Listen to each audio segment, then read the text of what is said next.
ជំរាបសួរគ្រូច្បាប់ផងនៃក្នុងជាតនិយាយពីក្នុងសរ spam ខ្ញុំគឺចុងស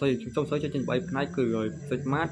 Over និងកកសញីហើយភេទឥតរបស់ Sigmat គឺមានទីក្នុងការទួលក្រមងកុំឲ្យឈូសទៅដល់ដីព្រោះតំនោះគឺយើងអំពីក្រមងខ្ចីការកាត់ក្រមងខ្ចីគឺទៅនៅក្នុងផលរបស់មានកោសិកាមេដែលកោសិកាមេនីមួយៗរងនៅមីយកបង្កើតបានជាស្ពរមួយចំនួន4ស្ពរមួយរងនៅស្ពរមួយរងនៅមីតបេដំតបង្កើតបានជាក្រមងខ្ចីដែលក្រមងនីមួយៗហ្នឹងគឺមានក្រមងមួយគឺមាននវាយយក2គឺនវាយដោះនិងនវាយយកបន្តពូជព្រមគឺនិយាយអំពីហើយបាននិយាយពីអន spam មានផ្ទាំងវាមានផ្លាសែបានជាអន spam មានផ្ទាំងវាមានផ្លាសែគឺដោយសារតែនៅពេលដែលក្រុមបងធ្វើ Sigma វាក៏ដុសបណ្ដោចាត់ចូលដល់កកសញីហើយនវាយយកមួយគឺនវាយយកទៅពេលហើយដោយដោះតែក៏លេបបាត់ទៅវិញ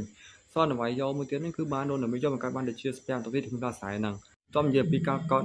កើតនៃកម្មាញនេះនៅពេលដែលក្រុមបងធ្វើ Sigma វាដោះលោចូលដល់កកសញីនវាយយកមួយនវាយយកវិញហើយដោះតែលេបបាត់ទៅវិញហើយនវាយយកទៀតបានរងនៅ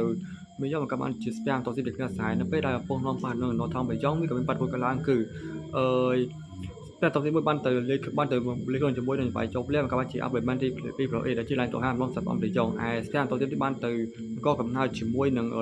OSPR ហើយរត់ទៅជា C code កម្មាច់នេះដែលមានSynergy 2trong email spam មួយtrong Synergy 2Spam គឺជាអំពីយ៉ងដែលទុកអាហារបំរុងសម្រាប់កូនបរិសុទ្ធដែលអាចធ្វើឲ្យខ្លួនឯងបានSpam មានន័យទីក្នុងការទុកអាហារបំរុងសម្រាប់ឲ្យអំពីយ៉ងសួរយើងបានដល់តែសូមអរគុណលោកគ្រូសម្រាប់ការទស្សនា